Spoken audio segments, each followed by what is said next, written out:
Team Ico and Fumito Ueda were responsible for Ico and Shadow of the Colossus on the PlayStation 2, the latter of which is still regarded as one of the most important games ever made in terms of artistic merit and design.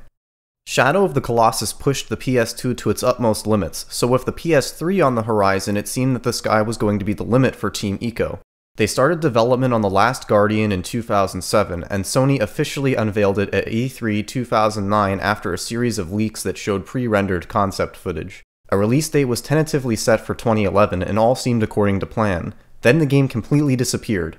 A few years passed, and at some point when asked, Sony PlayStation executives insisted that the game was still in development, further fueling the mystique around the game. There's a ton of fascinating information on the development now that the game has been released, but to make a very long history short, something went wrong with development. Many members of Team Ico left Sony, including Ueda, who would later on return, and the game had to be ported over to PlayStation 4, which proved to be difficult, and as you will learn later on, perhaps so difficult that they just gave up. The game was then reintroduced at E3 2015 and released on December 6 of 2016, which was just a few weeks ago at the time of writing this review. After years of being the Half-Life 3 equivalent for PlayStation fans, can The Last Guardian possibly deliver?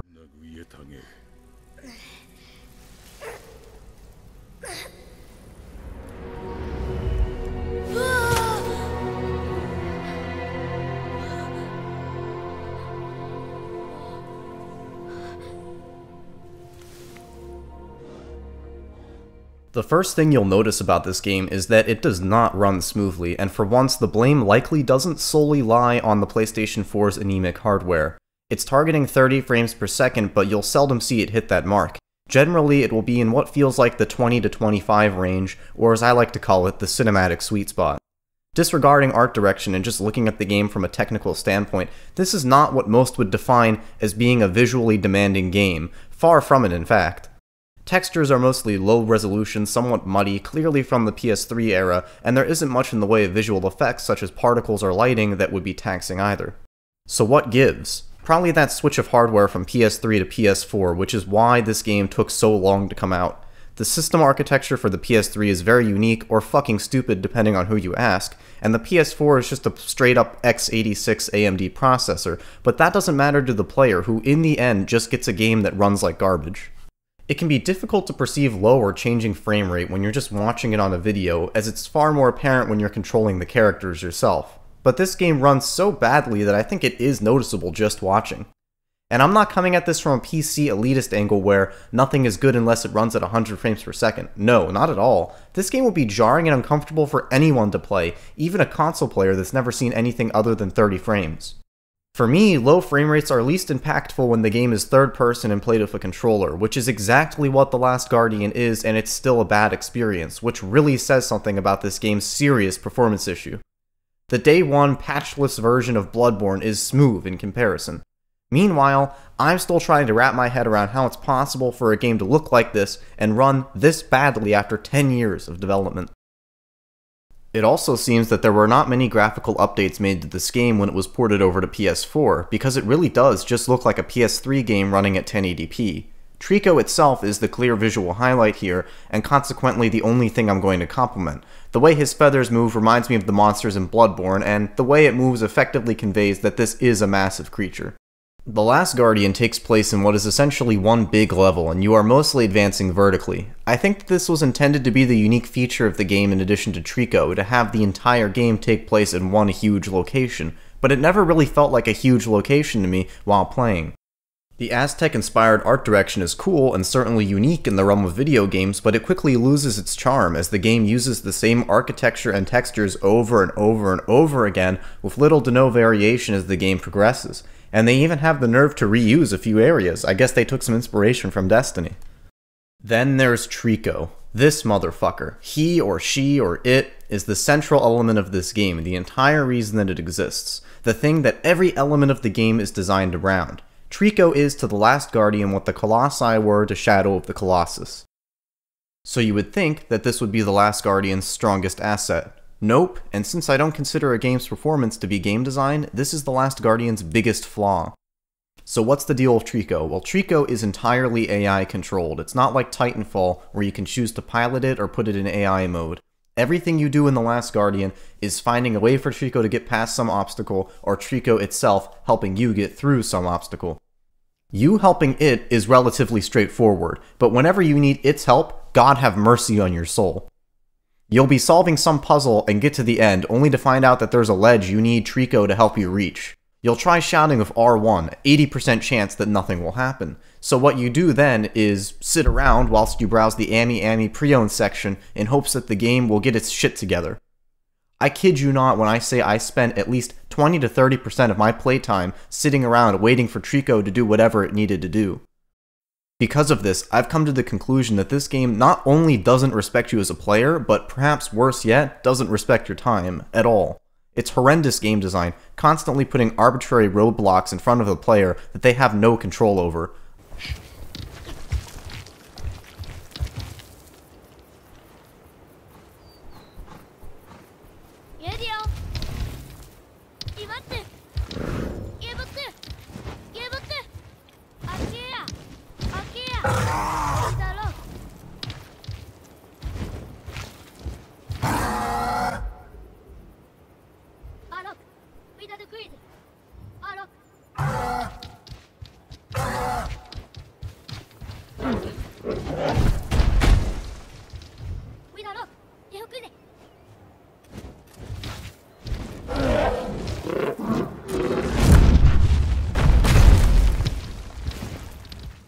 I've seen multiple people try to defend this by saying that it's realistic, that Trico is just like a real animal. They're completely right, Trico is just like a real animal. He's a constant liability and never does what you tell him.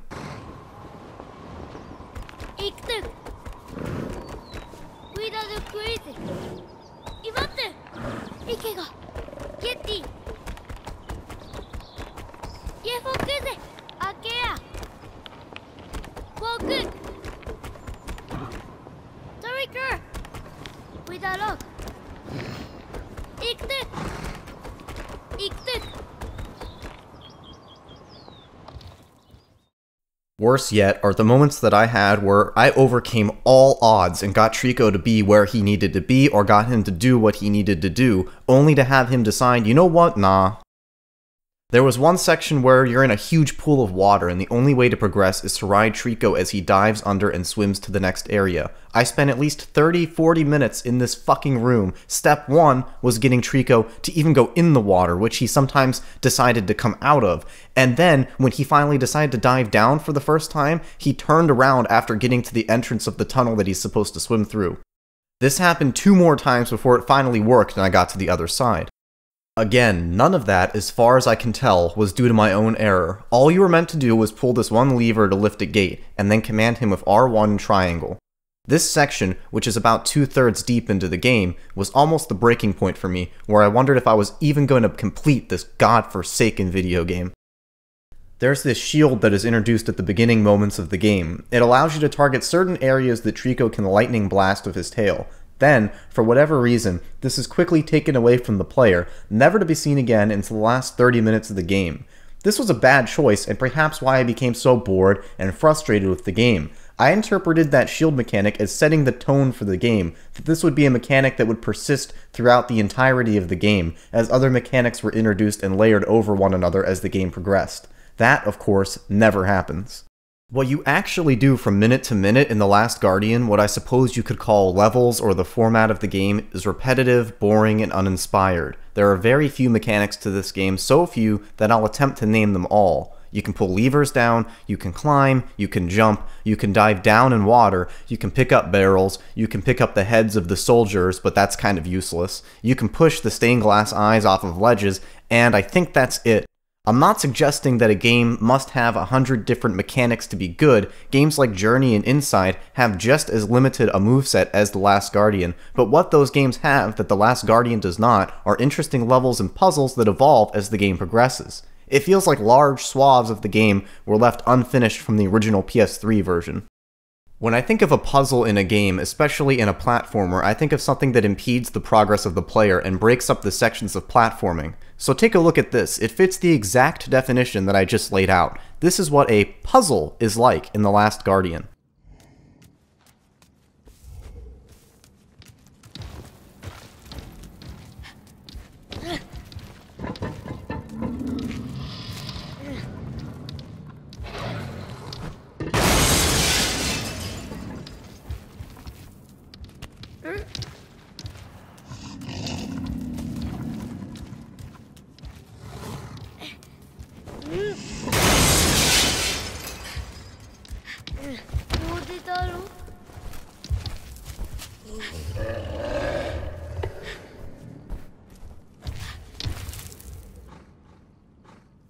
Really? This is just insulting. And while this is an extreme example of bad design in The Last Guardian, this little excerpt does nicely sum up how I feel about the game and what I took away from it.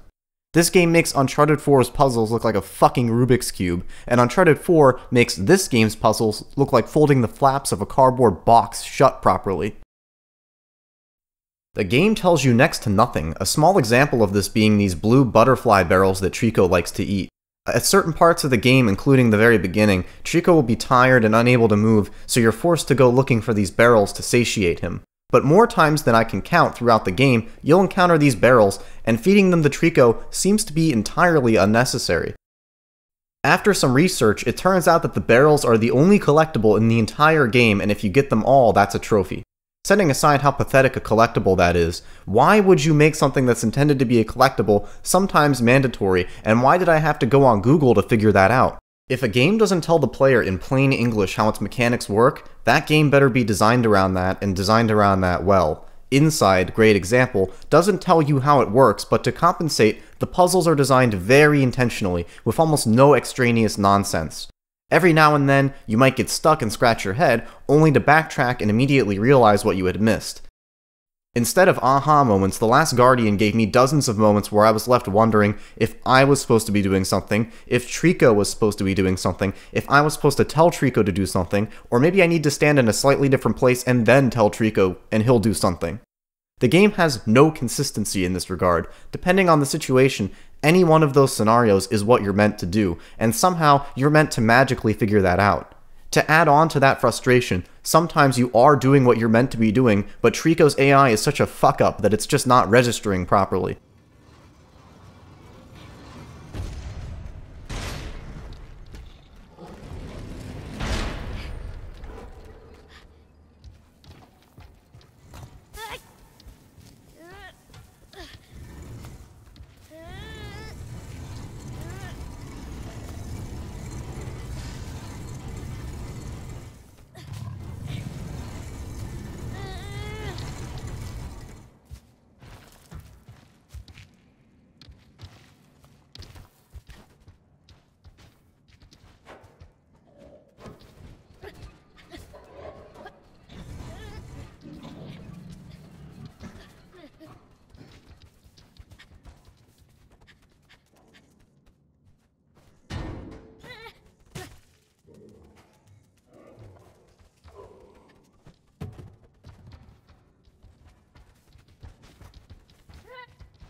I almost forgot about the enemies in this game, of which there is only one type.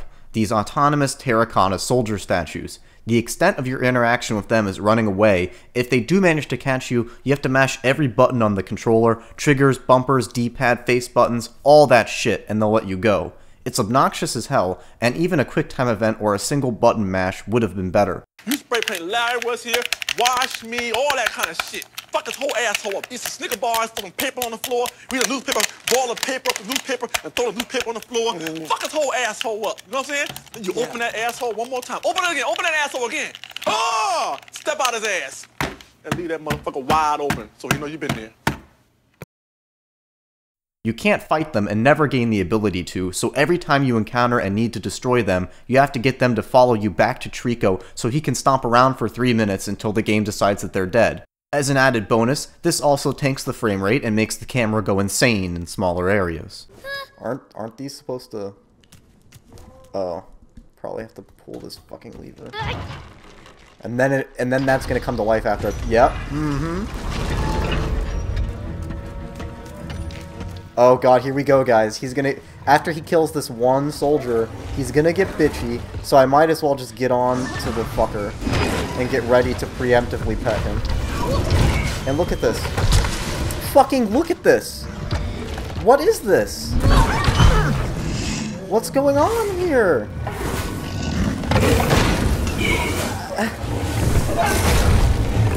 Yeah. Yeah, this is great. 10-year development time. This is a piece of art, guys. This is what art looks like. This is what art looks like. Art looks like this. 10 frames per second, and you press the circle button. That's art. Alright. Okay, he's settled down now. So that means we can finally progress to the next fucking area. Because remember, you don't play this game plays you. It plays your patience. Oh god, fucking Christ. And what's the point of this? Look, I'm just gonna walk back here, and he's just gonna kill them all again. He's just gonna kill all of them. I'm not doing anything. I'm just waiting for the game to do some things. Oh, what's he not gonna kill them? It's too many for him to kill? He has a conscience now? Oh no, okay, oh there he goes. Look, he's gonna fucking dry hump the ground. You can't see anything, the frame rate's like 2.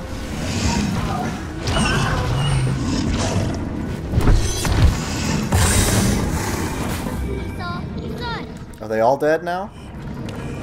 Oh no, they're not all dead. Uh-oh. See that one little straggler back there? Then the controls themselves, they're shit, and the camera is clunky, constantly getting stuck or being obstructed by something even during a scripted event. The simple act of climbing on top of Trico, something that is frequently necessary, is an arduous task in and of itself.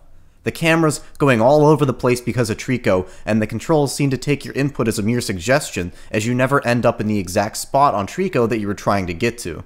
Shadow of the Colossus also had what I would consider to be bad controls, but the difference here is that Shadow of the Colossus came out a decade ago. The one aspect of Shadow of the Colossus that did endure was the artistic value of it, and that's the one aspect of The Last Guardian that I've yet to comment on. The assumption with this game, at least for me, just from looking at it, was that it would be some kind of Studio Ghibli-esque boy and his loving companion pet that would probably tug at your heartstrings and have memorable moments and a sad, but meaningful ending where something bad happens that splits them apart. Instead of that, it's almost as if this game was made to be some generic by-the-numbers version of a Team Eco Journey-style artsy game. It comes off as artistically flat and never truly develops a style or flair of its own. There's only 3 or 4 cutscenes in this game which are the only real source of a story or narrative. The first one comes early on, and the rest come in the last hour of the game, and by that point, who fucking cares? I can't believe I'm saying this, it's almost painful to say, but Titanfall 2's campaign is more successful in creating a bond between a human and a large non-human entity. You know what? No, I can believe I said that, because Titanfall 2 spends far more time on its relationship building than The Last Guardian does, and manages to, as a shooter, have better platforming as well. There are a handful of moments where the game slows down and has you do something for Trico, and much like the puzzles, I was left sitting there thinking, oh my god, is this what this game considers to be an emotional, relationship-building moment?